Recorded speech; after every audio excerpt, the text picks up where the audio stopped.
La somme théologique de saint Thomas d'Aquin, première partie, question 70, article 3. Les luminaires du ciel sont-ils animés ?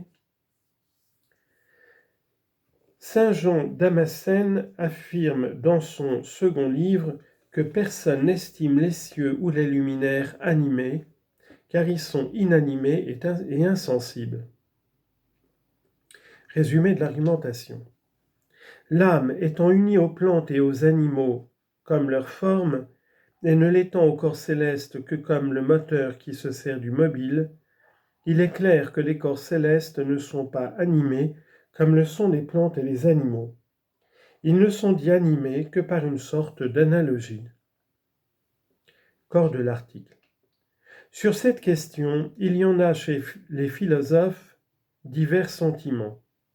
Anaxagore, comme le rapporte saint Augustin dans la Cité de Dieu, livre 18, chapitre 41, fut accusé chez les Athéniens d'avoir dit que le soleil était une pierre enflammée, niant qu'il fût un dieu ou un être animé. Les platoniciens, au contraire, soutinrent que les corps célestes étaient animés. Il y eut aussi sur ce point, chez les docteurs de la loi, des sentiments divers. Origène crut que les corps célestes étaient animés. Saint Jérôme paraît être du même avis en exposant ce passage du premier chapitre de l'Ecclésiaste, citation, « L'esprit va, embrassant toutes choses dans un vaste circuit ». Fin de citation. Mais saint Basile et saint Jean Damascène soutiennent que les corps célestes ne sont pas animés. Saint Augustin a laissé la question douteuse, ne se prononçant pour aucune opinion, comme on peut le voir dans son commentaire sur la Genèse et dans l'Enchiridion, où il dit que si les corps célestes sont animés, leurs âmes font partie de la société des anges. Dans cette diversité d'opinions, pour que la vérité se fasse jour, il faut considérer que l'union du corps et de l'âme se fait non à cause du corps, mais à cause de l'âme, parce que la forme n'est pas pour la matière, mais au contraire. Or, la nature et la puissance de l'âme ne connaissent pas son opération qui est aussi d'une certaine façon sa fin. Or, nous voyons que notre corps est nécessaire pour que l'âme accomplisse certaines opérations qui ont besoin de son concours, par exemple les actes de l'âme sensitive et nutritive. D'où il est nécessaire que de telles âmes soient unies au corps pour exercer leur activité. Mais il est certaines opérations de l'âme qui s'accomplissent sans l'intermédiaire du corps. Cependant, le corps y a toujours quelque part. Ainsi, le corps transmet à l'âme humaine les images dont elle a besoin pour comprendre. Par suite, il est nécessaire aussi qu'une telle âme soit unie au corps pour exercer son opération, quoiqu'il lui arrive d'en être séparée. Or, il est manifeste que les opérations de l'âme des corps célestes ne peuvent être celles d'une âme nutritive qui consiste à nourrir, accroître et engendrer. De telles opérations ne peuvent appartenir à un corps incorruptible de sa nature.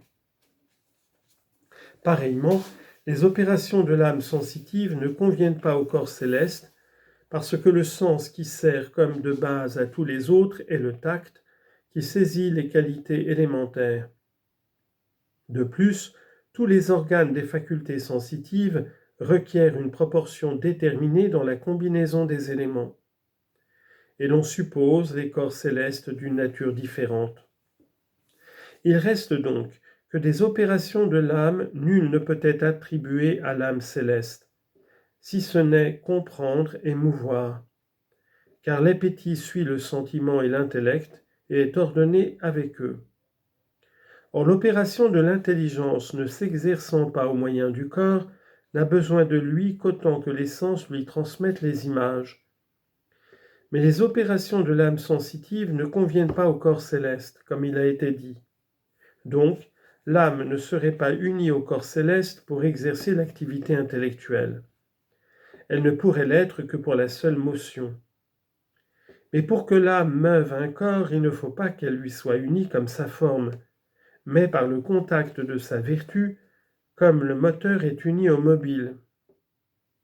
D'où Aristote, Physique, livre 8, après avoir montré que le premier qui se meut lui-même est composé de deux parties, dont l'une est motrice, l'autre est mue, indiquant comment ces deux parties sont unies, dit qu'elles le sont par un contact réciproque, si ce sont deux corps, ou par le contact de l'une avec l'autre. Mais que le contraire n'a pas lieu si l'une est corps et l'autre ne l'est pas. Les platoniciens n'admettaient l'union des âmes avec les corps que par un contact de puissance, et comme le moteur est uni au mobile. Et ainsi, il ne faut entendre par les âmes que Platon prête au corps céleste rien autre chose sinon que des substances spirituelles unies au corps céleste comme des forces motrices au mobile.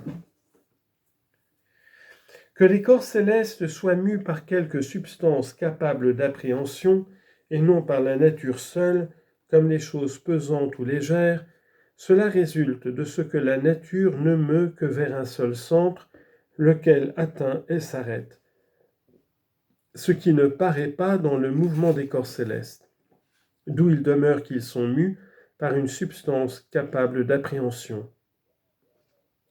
Aussi saint Augustin dit-il dans son De Trinitate livre 3 que Dieu gouverne tous les corps par un souffle de vie. Il est donc clair que les corps célestes ne sont pas animés de la même façon que les animaux et les plantes, mais d'une manière analogique. Donc, entre ceux qui soutiennent qu'ils sont animés et ceux qui soutiennent le contraire, la différence minime ou nulle en réalité n'existe que dans les termes. Première objection. Un corps supérieur doit être revêtu de plus nobles ornements.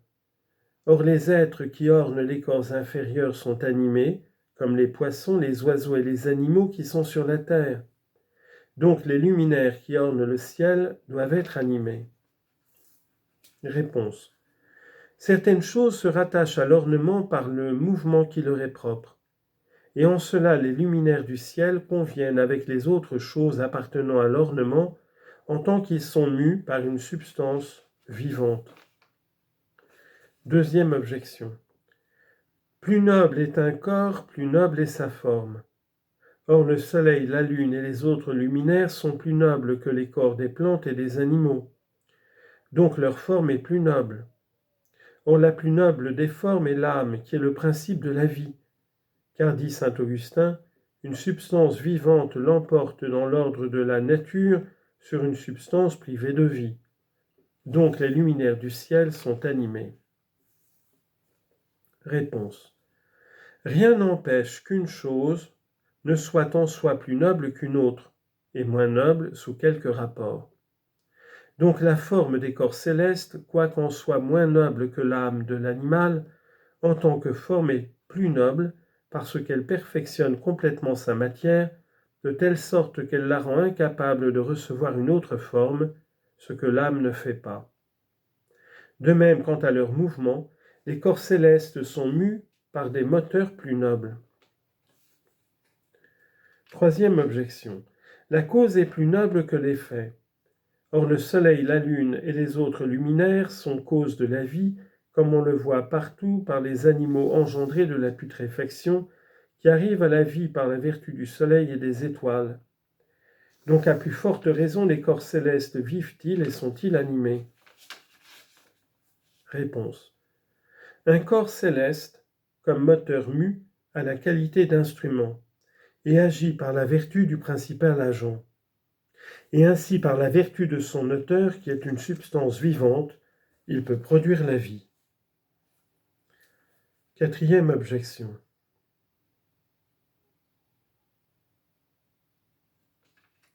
Les mouvements du ciel et des corps célestes sont naturels, comme on le voit dans le premier livre du De Cello.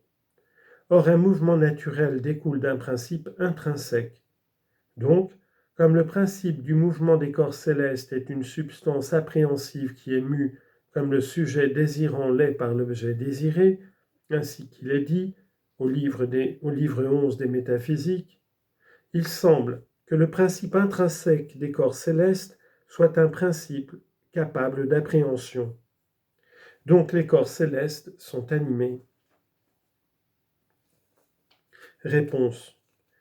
Le mouvement du corps céleste est naturel, non par rapport à son principe actif, mais par rapport à son principe passif, car il possède naturellement une aptitude à recevoir un tel mouvement d'un être intelligent.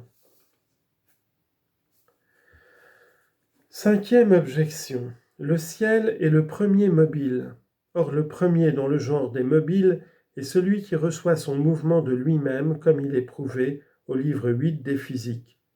Car ce qui est par soi est avant ce qui est par un autre. Or, les êtres animés se meuvent eux-mêmes, comme on le montre dans le même livre. Donc les corps célestes sont animés. Réponse.